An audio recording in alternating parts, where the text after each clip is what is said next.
In the name of Allah, the most beneficent, the most merciful.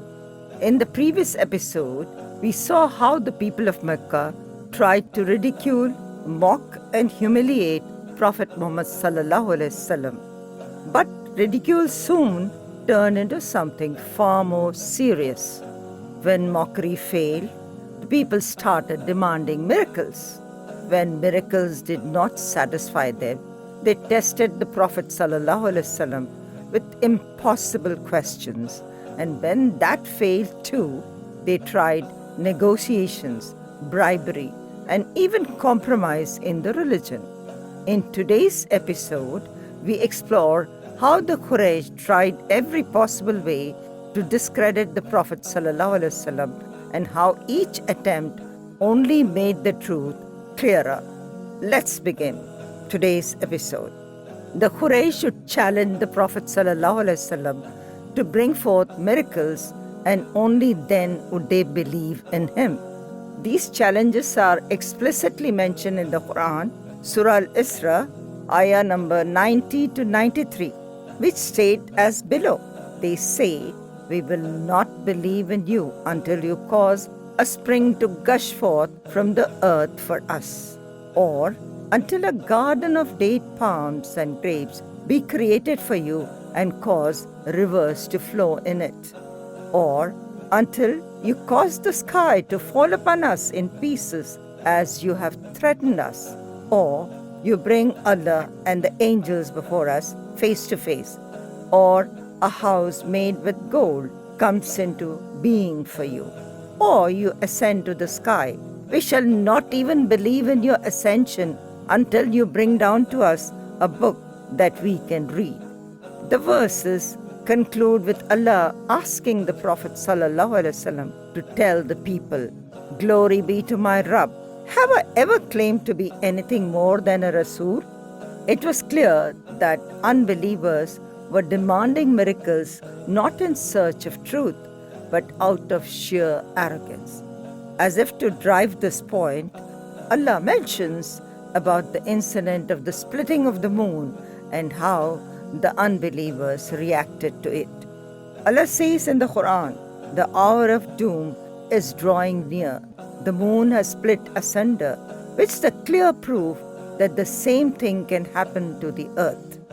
Yet, when they see a sign, the unbelievers turn their backs and say, "This is an ingenious magic." Al-Qamar, ayahs number 1 and 2. It is quite reasonable to question as to why Allah had not granted all the miracles that were demanded to the Prophet ﷺ. After all, these were posed to the final Prophet of Allah, whose status is above all of the prophets. This brings us to the next topic of today's discussion: the reasons why all challenges for miracles were not granted to the Prophet ﷺ. The answer to this question is directly given in the Quran in the following verses. Allah says, "We refrain from sending signs," that is miracles, "only because the men of former generations treated them as false. For example, we sent the she-camel to the people of Thamud, a manifest sign, but they wronged her. We sent the signs only by way of warning. And if people reject the sign after receiving it, they are doomed." Surah Al-Isra, ayah number 59. Miracles need to be looked at as ultimate warnings to man. If man does not accept the message after witnessing the miracle that he demanded, then he is doomed. What the Quraysh failed to understand was that withholding these miracles was in fact a mercy bestowed upon them.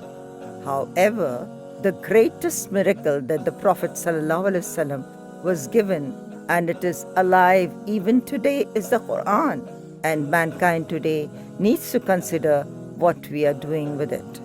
All the prophets were given miracles to show to the people of their nation, but the Quran is a living miracle that is being handed down generation to generation.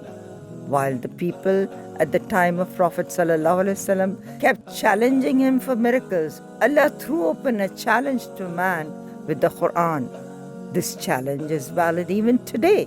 and it will be valid even on the day of resurrection. Allah states this in Surah Al-Isra, ayah number 88. Even if all human beings and jinns combine their resources to produce the like of this Quran, they would never be able to compose the like thereof, even if they backed up each other as best as they could.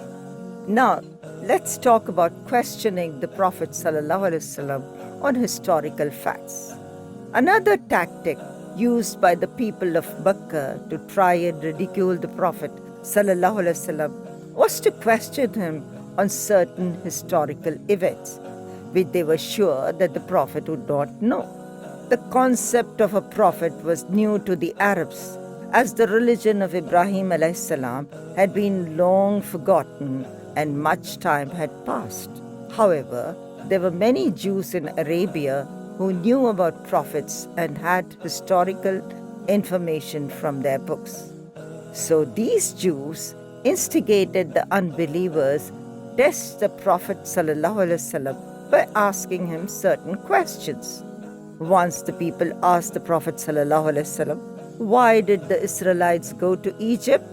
The history of the Israelites was not known to the Arab, and the Prophet ﷺ had no means of knowing their traditions. Thus, they thought that the Prophet would not know the answer and would be exposed. But then Allah revealed the whole of Surah Al-Yusuf, which explained in detail the story of Yusuf a.s. and how he landed in Egypt. It also gave them the direct answer in its verse. When they came to Yusuf, he took his parents to himself and said, "Welcome to Egypt. If Allah so wills, you will live here in peace." Surah Yusuf, ayah number 99. Now let's move on to how the Jews posed 3 questions to the Prophet ﷺ. In another incident, the Quraysh sent a delegation all the way to Yathrib, Medina, to meet the Jews and get them to ask some very difficult questions. So the Jews of Medina came up with 3 questions, which they said that only a true prophet would know the answer to. They were: A. Ask him about the story of some young men who entered a cave and slept for a long time. B. Ask him about a man who traveled the world from the east to the west and who had experiences that are legends. C. Ask him about the Ruh and what is it made of. The answer to the first question was revealed in Surah Al-Kahf, ayah number 9 to 25, where Allah subhanahu wa ta'ala reveals the story of the young men who stayed in a cave for 309 years. The answer to the second question was revealed in Surah Al-Kahf, ayah number 83 to 98, where the journey of Zulkarnain was detailed. These verses from the Quran not only gave them direct answers, but also gave complete details of the incident. As for the third question about the soul, it was a tricky question, as even the Jews did not know its answer. So when this question was posed to the Prophet ﷺ, Allah revealed, they put you a question about Ar-Ruh, the soul. Tell them, the soul is of the commands of my Rabb, and the knowledge you are given is but very little. Surah Al-Isra, ayah number 85. The answer to all their questions through revelations not only ruined the schemes of the Quraysh completely, but it posed questions to them about their behavior and what was preventing them from accepting Islam now. However, the Quraysh persisted in their arrogance. When ridiculing the Prophet ﷺ did not work, the Quraysh resorted to direct negotiations. One incident of direct negotiation with the Prophet ﷺ, which in effect ended in outright bribery, was that of Utbah ibn Rabi'a. He was a distant uncle of the Prophet ﷺ, and this incident is captured in Ibn Hashim al-Sira al-Nabawiyya. During one of the gatherings of the Quraysh, Utbah said that he would go and negotiate with the Prophet ﷺ, and he would act as their representative. The people encouraged him, saying they would do whatever he wants if he could reach a treaty with Muhammad sallallahu alaihi wasallam. So he goes to the Prophet sallallahu alaihi wasallam, who's sitting near the Kaaba, and puts forth his views. First, he praises the lineage of the Prophet sallallahu alaihi wasallam and then questions him. Who is better, you or your father Abdullah? Who is better, you or your grandfather Abdul Muttalib? The Prophet ﷺ, in his wisdom, decides to remain silent. He then continues, we have never seen any young man as promising as you. You are a symbol of optimism, and we all had our hopes on you. However, what a desolate failure you have become. You have broken our society and split us up, and the Arabs are mocking us, and we are at the brink of civil war. Utbah then comes to the point saying, listen to me, you're an intelligent man. I shall put forth my proposals and maybe you will agree to some of them. If you wish for money, I have the backing of Quraysh, and we will give you more money than any of us have, and you shall be the richest of the Arabs. If you want power, we'll make you our king. If you want women, go choose any woman and we shall have them married to you. If you think you're sick, we will hire the best doctor to take care of you.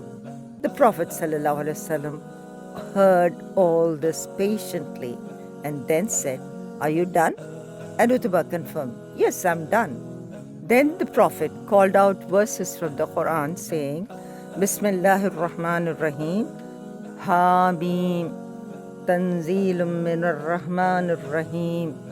And he began reciting Surah Fussilat. The Prophet ﷺ keeps reciting this surah, and Utbah is listening, and it is the first time that he's hearing the Quran without any interruption. Utbah's expression changed, and his heart starts palpitating. The Prophet ﷺ comes to ayah 13 of the surah, which says, if they turn away, say to them, I have given you warning of a thunderbolt, like the thunderbolt which struck Ad and Thamud. Surah Fussilat, ayah number 13.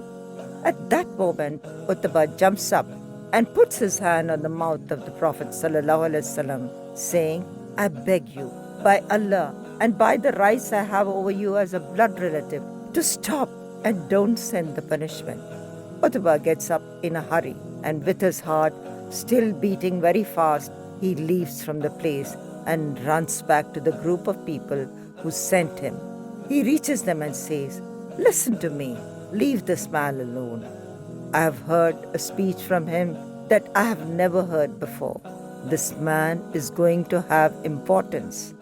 Then Utbah makes an insightful statement to the Quraysh gathered there. He says, if the Arabs from other tribes get rid of him, then our hands are clean. But if he wins over the Arabs, then his victory is our victory and his power is our power. To this the people mocked at Utbah and said, he has bewitched you like he has bewitched everybody else. And they left him. Ibn Hashim, Al-Sirah Al-Nabawiyah. Now let's talk about how Quraysh offer a compromise and a decisive reply through revelation comes down. The message of Islam was spreading fast, and Quraysh felt desperate to come to a resolution.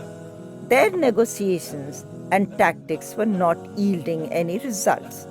So the Quraysh came to the Prophet ﷺ with a compromise. They proposed that one day they will worship Allah alone, and the next day they will worship their idols. So Allah revealed the verse in Surah Al-Kafirun, verses 1 to 6. Say, O unbelievers, I do not worship that which you worship, nor do you worship that which I worship. I shall never worship that which you worship, nor will you ever worship that which I worship. You have your religion, and I have mine. With these verses, the Quraysh had received a definite and decisive reply. Their hope of trying to ridicule and discredit the Prophet ﷺ failed. Further, the Prophet ﷺ was not yielding to any of their terms. They realized that they had to find some other way to stop the message of Islam. This is when they resorted to physical harm upon the Prophet ﷺ and brutal attacks upon the slave class, which we shall discuss in the next episode, inshallah.